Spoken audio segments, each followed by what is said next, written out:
Exato. Olha, nessa segunda parte sobre Maquiavel, né? O que a gente precisa fazer? Falar especificamente sobre a obra, não especificamente, né? Mas dar uma ênfase na obra O Príncipe para a gente entender como ela, qual o impacto dela nas ciências políticas, né?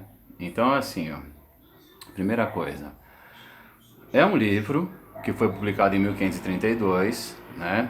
E é uma obra no qual Maquiavel deixa bem claro, de forma bem pragmática, como nós dissemos aqui, como que a pessoa, como que o governante tem que fazer para se manter no poder. Nós falamos primeira coisa lá no vídeo passado, que a primeira referência é separar a moral política da moral religiosa, se apropriar de uma moral secular, né?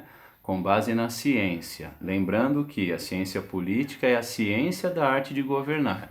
Então, se você quiser governar, se você quiser se manter no poder, esse é o conselho que Maquiavel dá ao governante, ao rei, ao príncipe: aprenda a não ser bom, né? E para não ser bom, para aprender a não ser bom, você tem que se despir de toda aquela consciência, toda aquela moral religiosa, né, no qual nós somos forjados, evidentemente, dentro de nossa civilização, e você tem que, evidentemente, separar, né, as duas dimensões conceituais e ser regido, né, apenas pela moral política. E a moral política ela pode ser má, né?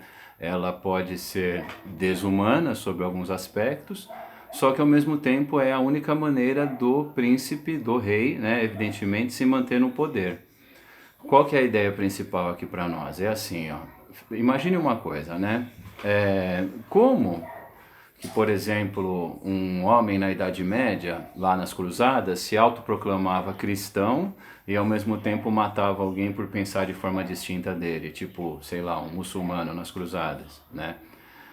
Existe um princípio norteador para a gente entender isso na psicologia que se chama dissonância cognitiva. Dissonância cognitiva. Quem fala sobre isso em sua obra? Quer ver? Falamos dele agora há pouco, ó, nesse livro aqui, Uma Breve História da Humanidade, no Sapiens, né, do professor Yuval Harari. O Harari, nesse livro, ele fala aqui pra gente, né, sobre o princípio da chamada dissonância cognitiva. O que é dissonância cognitiva? É assim, eu posso acreditar que eu tenho uma moral intrínseca, né? Tipo, por exemplo, me auto-intitular cristão e fazer coisas nada cristãs, percebe? Mas ao mesmo tempo, por me auto-intitular cristão e aparentar isso, né, para a sociedade e para mim mesmo, evidentemente, então essas minhas atitudes nada cristãs, elas podem ser desconsideradas, entendeu? No que diz respeito ao julgamento do que é cristão ou não. Isso é a dissonância cognitiva. É quando eu tenho um pensamento em relação a algo, vou agir de forma completamente distinta desse pensamento norteador, mas mesmo assim eu não vou ser julgado e nem vou fazer autocrítica de, porra, isso é uma atitude nada cristã, entendeu? Então essa é a grande questão, a tal da dissonância cognitiva. Maquiavel não fala necessariamente de uma dissonância cognitiva, a gente vai falar disso bem depois na história do pensamento, né? Ele fala de separar a moral política da moral religiosa, uma dimensão conceitual secular, como nós falamos aqui, sob a perspectiva científica, né? Então, assim, o governo ideal para Maquiavel, ele está longe daquele realismo anti-utopia, na verdade ele está longe da utopia, você entendeu? O governo ideal para ele é forjado dentro do realismo anti-utopista, beleza? O que é utopia, né? Utopia é um não lugar, percebe? Utopia é algo inalcançável. Utopia é uma perspectiva assim de idealização, né? A primeira vez que isso aí aparece na história da humanidade, na história do mundo ocidental, vamos colocar assim, é num livro de 1516, de um autor chamado Thomas Moros. Ele foi primeiro-ministro na corte do rei Henrique VIII. Ele também é um pensador do Renascimento. 1516 se antecede um ano aí a reforma luterana de 1517. Então é esse o mundo de efervescência, sabe? Maquiavel está nesse período, Thomas Moros, o Lutero, né? As grandes navegações, percebe? Tudo isso está acontecendo nisso que a gente chama de Era Moderna, né? Que ela se inicia com a tomada de Constantinopla pelos turcos em 1453. Então a gente está falando da Era Moderna, né? No pensamento do mundo ocidental, Aí você vem até 1789, a Revolução Francesa, se inicia a Era Contemporânea, mas a gente está falando de Era Moderna especificamente aqui, né?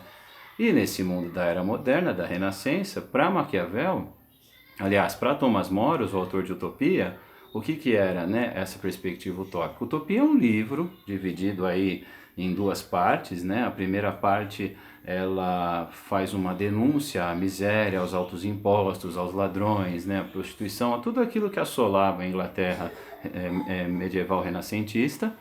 E a segunda parte é uma ficção, né? E nessa ficção o que acontece? O Moro está lá no Porto de Londres, aí chega um cara para ele, e esse cara ele tá feliz pra caralho, tal, ele destoa da paisagem, daquela coisa londrina, chuvosa, cinzenta e tal, e ele pergunta, né, pro camarada, fala, qual é seu nome, né? Ele fala Rifilódeus, né? Rifilódeus é contador de histórias em grego, né? Olha que interessante, é o nosso Forrest Gump, né? E aí ele pergunta pro cara, de onde você veio, né?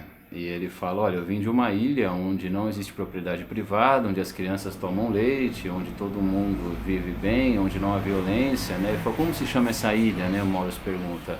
Ele fala, Cuba?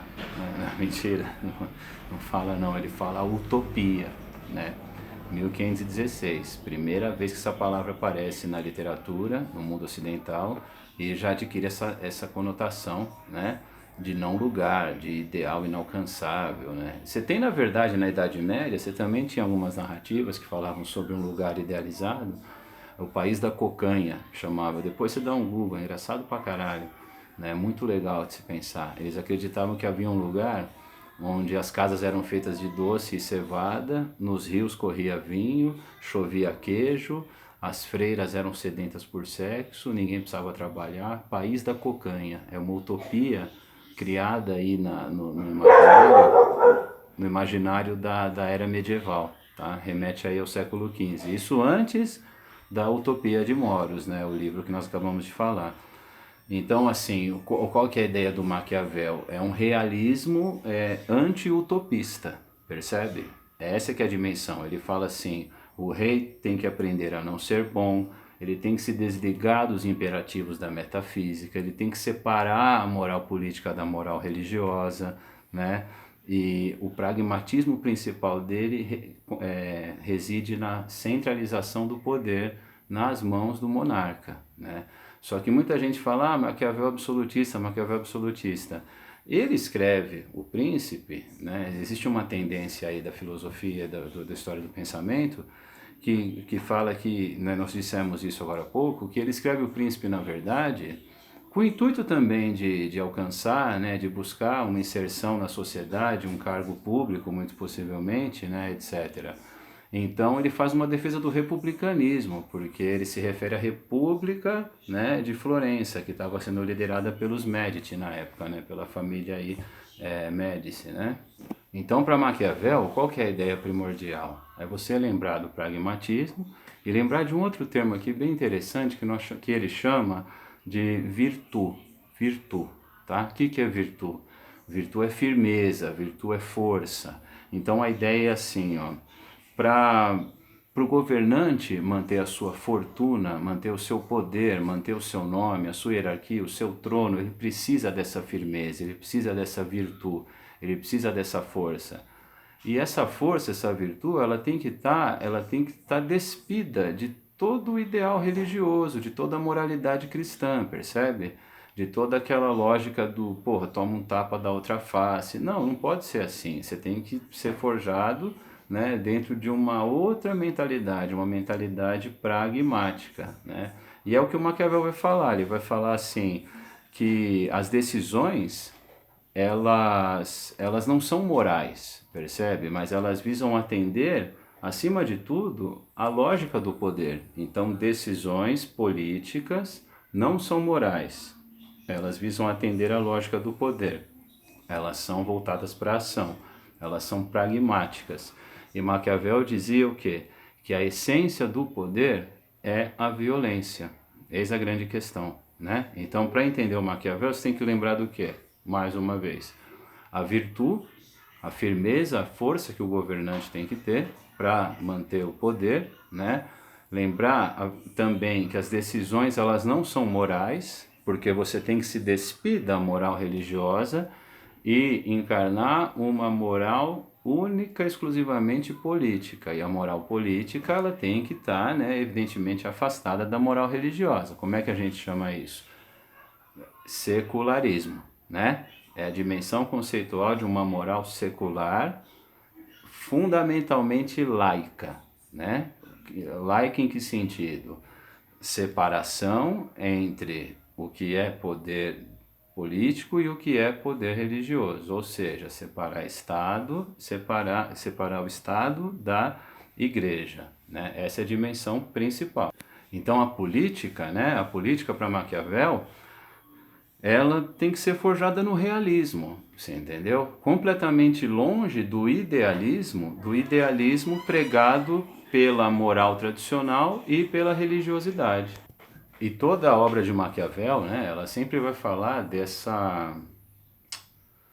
aspecto, conflitivo, né, da realidade política e social, percebe?